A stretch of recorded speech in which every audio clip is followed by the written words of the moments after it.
Ini sebenarnya bangunan, tapi dia ada di atas laut. Kenalin, ini Benny Dojoy dengan materinya Titanic.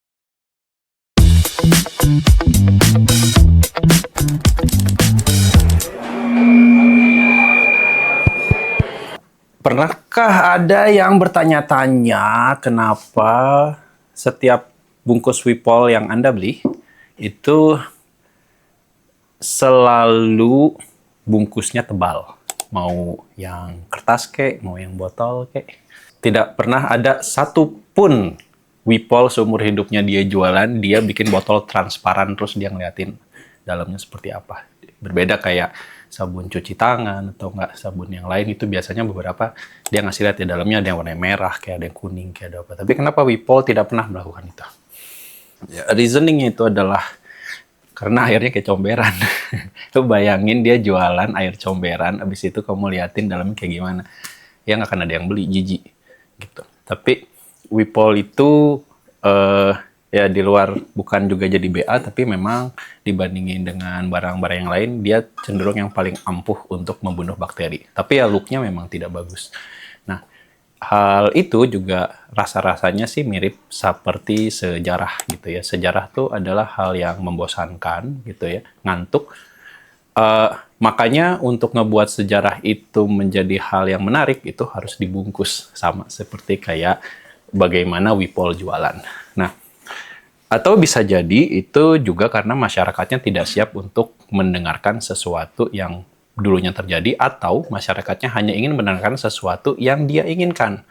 Makanya hal yang menarik untuk masyarakat pada umumnya adalah cerita-cerita tentang misalnya Bigfoot, atau enggak mermaid, atau misalnya centaur, yang kebanyakan hal-hal ini tuh diceritakan sama pelaut atau enggak penjelajah pada zaman dulu yang ada masanya dia lagi kepepet gitu loh, udah saking dia nggak ada makanan yang harus bisa dia makan, habis itu dia kayak udah hopeless, ya akhirnya mulailah dia berimajinasi tertentu. Misalnya kayak tiba-tiba di laut ngelihat ada perempuan tapi badannya ikan, atau enggak di hutan ngelihat ya kuda yang badannya tuh laki-laki, padahal kemungkinan yang terjadi adalah emang ada orang yang lagi naik di atas kuda, tapi karena kelihatan cuma siluetnya jadinya seperti centaur. Atau juga Bigfoot ya seperti itu. Atau juga hal-hal sesimpel kayak cerita tentang Dracula gitu. Orang lebih senang mendengar bahwa ada sebuah makhluk yang seperti vampir suka ngisep darah dibandingkan cerita sebenarnya bahwa dia adalah sepupu dari, ya itulah ya, udah tahu. Dari Al-Fatih. Nah, tapi hal-hal seperti ini tuh berubah sebelum ada kakek ini. Ya ini orang lama sih, sekarang orangnya masih hidup. Dia orang Afrika, namanya Cameron, enggak deh, dia orang Amerika, namanya James Cameron, dan dia adalah seorang sutradara film yang super populer pada zamannya. Mungkin teman-teman di sini belum pada hidup pada waktu itu ya, tapi film yang dia bikin itu hampir selalu fenomenal, dan ini adalah salah satu film yang paling fenomenal, dan belum ada satupun film di saat ini yang berhasil ngalahin penjualan dari film yang dia bikin. Padahal yang dia ceritakan itu adalah sejarah yang sebenarnya membosankan. Yaitu adalah cerita dari Titanic. Nah, ide James Cameron itu sangat menyukai cerita dari Titanic. Ini adalah sebuah kapal yang melintas dari Inggris, tepatnya dari Liverpool mau ke New York. Tapi bagaimana caranya untuk menceritakan sebuah kapal tenggelam? Udah kapal tenggelam gitu. Kan membosankan gitu. Nah, idenya James Cameron adalah, oke, kita akan ceritakan tentang Titanic dimulai dari awal dia dibangun, dia dijalankan, sampai akhirnya dia tenggelam dengan cara memasukkan unsur romantis. Nah, kenapa? Karena pada saat itu orang suka dengan cerita romantisme. Oleh karena itu, keluarlah sebuah film yang berjudul Titanic, di mana ceritanya adalah film Titanic dengan cerita Romeo and Juliet menjadi premisnya gitu ya. Nah, ya alkisah kita tahu Titanic itu karam, Dan akhirnya yang di sebelah kanan adalah kapal yang menyelamatkan sekitar 1/4 orang yang berhasil selamat dari kapal Titanic, namanya Carpathia. Ya, ini adalah film James Cameron sampai saat ini belum terkalahkan, bahkan sampai Avenger juga belum ngalahin. Kalau nggak salah Avenger 2 kali ditayangin masih juga belum ngalahin Titanic. Secara penjualan ya, bukan secara bagus. Kalau secara skornya ya tentu lebih bagus. Nah, kalau kita lihat film yang ketiga, itu adalah film Avatar juga buatan James Cameron. Jadi, dia cenderung orang yang tidak produktif untuk bikin film, tapi pada saat filmnya keluar, ya laku keras banget gitu. Di dalam filmnya, James Cameron itu menceritakan pol-polan satu demi satu dari scene-nya. Dan kalau kita lihat di sini ada 4 corong yang berfungsi sebagai corong itu sebenarnya hanya 3. Nah, satu itu dia berfungsi sebagai ventilasi. Lalu geladak juga dibagi ya, di dalam sini banyak sekali activity yang bisa dimainkan, sampai ada gymnasium, ada swimming pool di bawahnya gitu. Terus juga ada restoran, ada yang paling bawah itu ini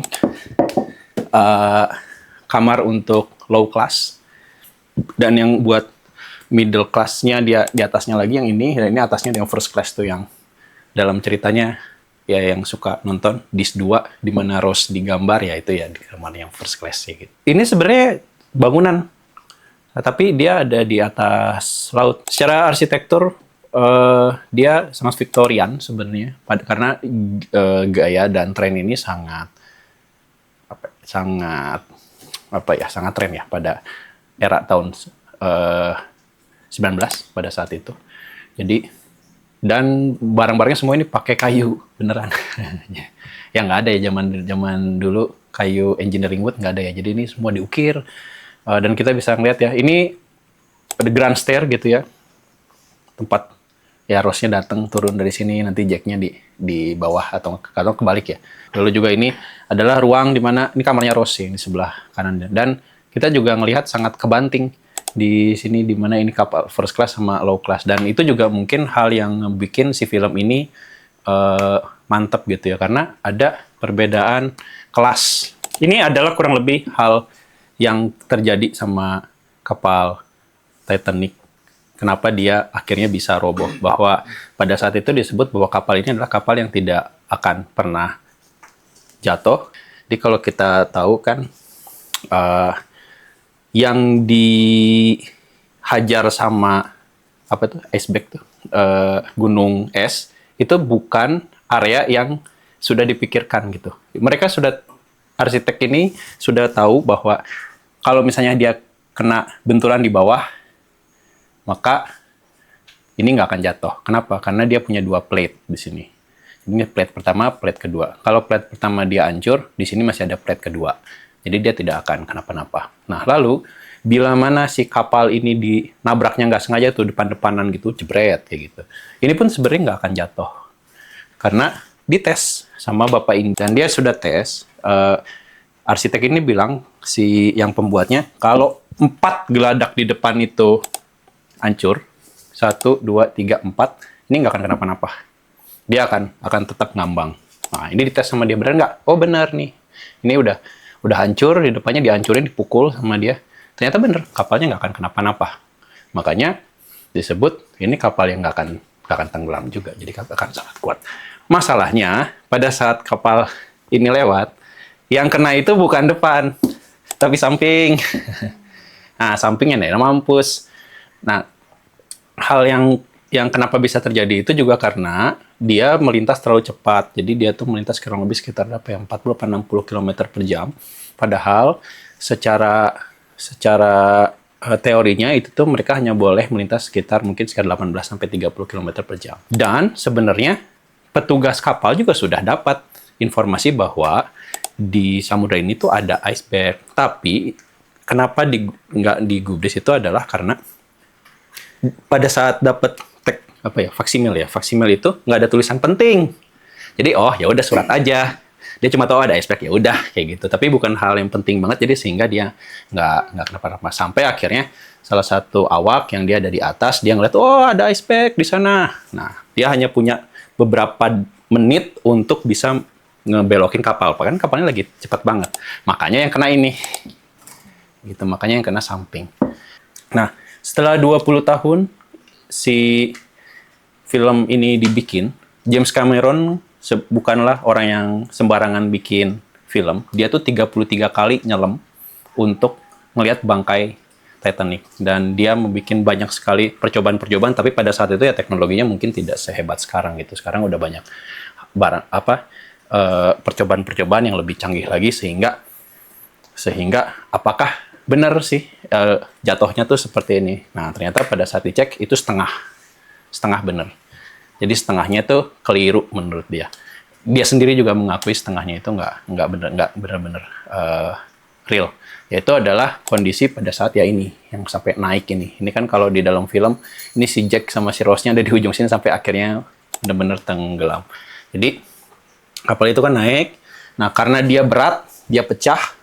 Habis itu ini jatuh duluan, yang ini naik. Nah, itu yang menjadi kemungkinan nggak gitu deh. Yang kemungkinan mungkin terjadi itu adalah dia pecahnya tidak di atas tapi pada saat dia di bawah. Jadi udah nyelum dulu baru dia pecah. Gitu. Nah, hanya apakah itu yang benar ya tidak ada yang tahu gitu kan, semuanya asumsi. Gitu. Hanya kita ngomongin hal yang paling mendekati. Nah, oleh karena itu tenggelamnya kapal Titanic itu juga membuat pembuatan kapal berikutnya itu menjadi revolusi. Nah, satu hal yang James Cameron tidak notice itu adalah efek dari film yang dia bikin itu ternyata berimbas kepada keluarga dari si korban atau enggak orang-orang yang difilmkan. Ya, kita tahu bahwa Jack and Rose adalah cerita fiksi, tapi orang-orang yang ada di sekitar Jack and Rose itu adalah orang yang sebenarnya ada, gitu. Dan orangnya ada. Beberapa contohnya adalah ini. Ini Joseph Bruce Ismay ini yang tadi diceritakan, dia adalah chairman yang sekarang saya sebut aja coward gitu loh. Jadi dia yang minta kapal Titanic melaju lebih cepat, dia yang sombong untuk bilang ini nggak akan bisa jatuh. Dan pada saat kejadian dia adalah orang pertama yang pengen naik ke skoci. Nah, akhirnya yang terjadi sama dia adalah pada saat dia nyampe di Amerika dia selamat dengan kapal Carpathia. Dia juga dikucilkan sama teman-temannya karena dia nggak pengecut. Lalu pada saat dia kembali lagi ke Inggris, dia juga dikucilkan juga. Jadi ya apes lah. Nah, lalu ada beberapa orang yang benar-benar the real hero pada saat di film itu. Yaitu pertama adalah Wallace Hartley.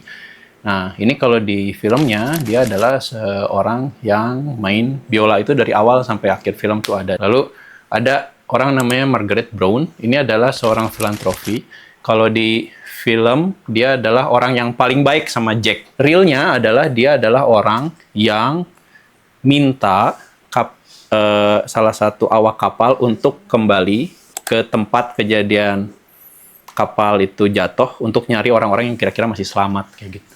Dan dia juga orang yang nyariin selimut untuk orang-orang yang sudah selamat di Carpathia. Jadi ya orang ini beneran ada. Nah, ini adalah Thomas Andrew, dia adalah arsitek dari kapal Titanic. Orangnya, dia yang ngasih tahu bahwa oke, empat geladak sudah keisi air dan kita udah akan pasti tewas. Dan ini juga Kapten Edward Smith yang sebenarnya ada orang ini ada. Dan kalau nggak dengan kepemimpinan kapten ini mungkin udah lebih banyak lagi orang yang mati dan bisa jadi kapal Carpathia nggak akan datang. Gitu. Jadi dia orang yang garcep banget. Dan ngikutin pesan-pesan yang disampaikan sama si Thomas Andrew, walaupun ujungnya keduanya die. Nah, ini yang dia menebus redemption. Jadi yang pertama ada William Murdoch, ini orangnya asli, beneran ada. Hanya ini yang James Cameron itu mendapatkan komplain dari keluarganya. Kenapa? Karena pada film William Murdoch itu diceritakan nembak orang, lalu pada saat orang itu mati, dia berdiri di samping kapal dan dia nembak dirinya sendiri dan mati. Dan keponakannya itu tidak terima untuk hal seperti itu.